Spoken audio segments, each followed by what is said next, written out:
Get on the buses, please.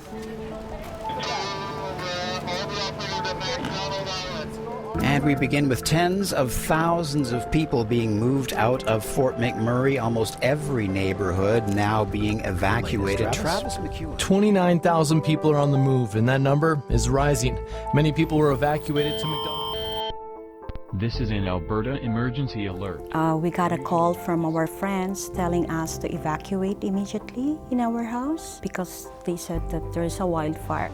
Driving through the city, there was big billowing smoke coming from all sides of the city, it seemed like. It's thick smoke. You couldn't see your hand in front of your face. It was that much smoke.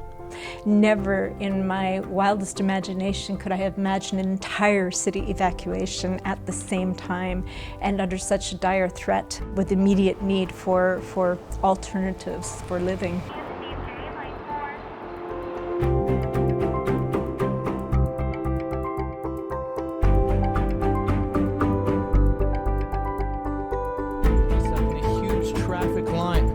People in the north were told to go to Noralta, about 23 kilometers north of town. May 3rd was an unforgettable day for our company. We knew that fires were threatening the overall Fort McMurray region, and we knew that some particular communities were at risk, even the day prior to May 2nd. But May 3rd, things escalated very quickly to a full city evacuation. What made the evacuation particularly unique for Noralta Lodge is that 20,000 of the evacuees were sent north towards all of the remote workforce camps and our industry because the southern passage to Edmonton and Calgary was not safe at that particular time. I got a message that we should send people to the Noralta Lodge, that we would be able to manage people through that process. We had an incredibly gracious hand help us through that, and we're eternally grateful to Noralta for that. We were having a meeting and someone came up mentioning that it was on the radio that we would be taking in the evacuees from Fort McMurray. And at that point we realized that the town was being evacuated and it was a serious threat. It was just a line of vehicles filing into our property. It was just a different look to our lodges. We don't have typically family or animals. We had this big lineup of families outside the lodge. We were trying to get as many rooms as we could available. There's a little girl and her brother and the mother was sitting at the table eating breakfast. The little boy says, I don't like my eggs. So they're not the same eggs, I want my eggs that I have at home. The little girl says, well, you're not going home because daddy says the house burned down. And the mother's kind of old and she gets all upset and was crying. I honest to God, every time I hear that and I think about that story and I heard it there at the table, it just breaks you up. Like, poor people, Noralta, I think, really did save me that night for sure. I was literally falling apart at the seams before I got here because, we'd gotten separated from my husband. The things that I'd seen, people coming out of Abasan just screaming and it's just raw emotion. The days following the first evacuation, the number of notes and emails that I received from customers saying this was our greatest time of need, our family was under stress, all we had was our vehicle, some personal belongings and the family pet, and you at Noralta Lodge welcomed us with open arms. I got a call from my supervisor. He told me to come up here with my family because they reserve a room for us. We never thought that this wildfire will be like as wild, right? We lost everything. So it's very painful that we lost everything in that fire. But luckily, we're still fortunate that my family is still safe and we're still intact. And I'm very thankful also for the company, Noralta Lodge, because since the evacuation, they've been very good to us.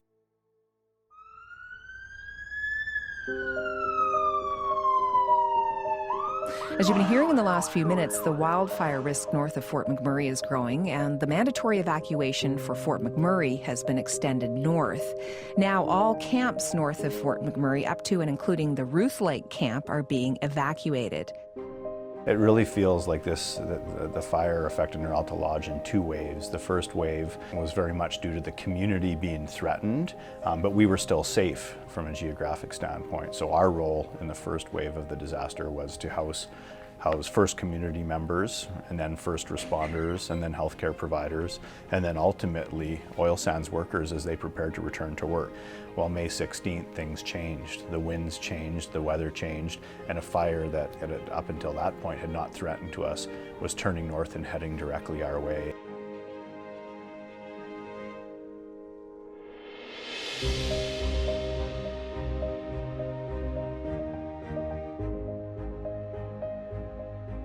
Good afternoon and welcome back to Radioactive Blair. Tell us first which camps are being evacuated right now. So for us, it's our village location. It's our Fort McMurray village location, which is on Aostra Road. There were approximately 2,000 guests and 300 staff on site. I don't know how to explain it. I mean, like, I've been in situations similar to this before, but it was just pure adrenaline. The second one was a little bit more dire because we knew the fire was coming, right? I know for a fact if we hadn't have been here, we would have lost at least 2 of the buildings. We actually had the bulldozers and the excavators ready to push it into the fire so we could save the next buildings. So we did have that all ready to go. So that's how close we thought we were. It was an eerie feeling knowing that this might be the last time that they were going to see it. And we were safely out, and then we were informed that 12 hours later it was very likely that the fire would reach us and likely affect us and damage our entire property. Yeah, I won't forget that night. It was comforting to know that we had a lot of support from different companies. You felt safe because everybody was there to help. Being part of a company is one thing. Working for a company is you know, you go to work, come home. But in this case, it's more, you know, like the last month solidified the fact that people are there to support each other. And you see that over and over and over again. Let me invite our CEO, Mr. Corey Smith. This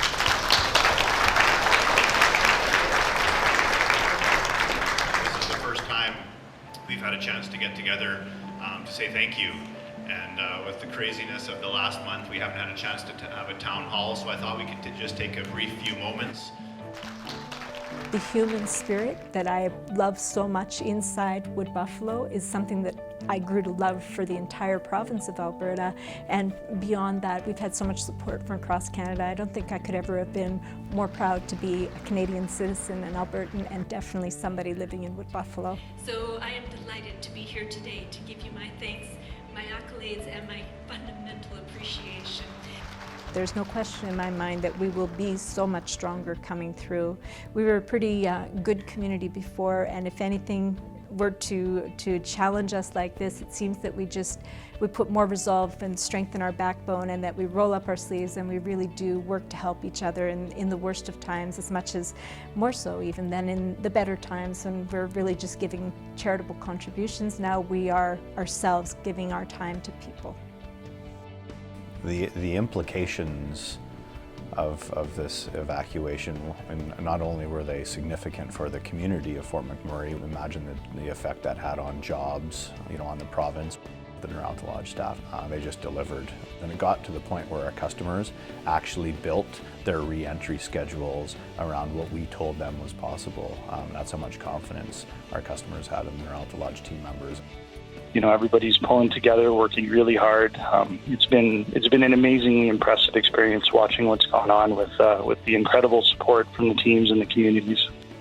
You know, it's not only a building, it's people's jobs, it's people's lives, and it's their families' lives that are home, right? So I mean, like, these buildings represent a hell of a lot more than, you know, just material value. This is a community, it's a family, this is a way of life. So what this company thrives on.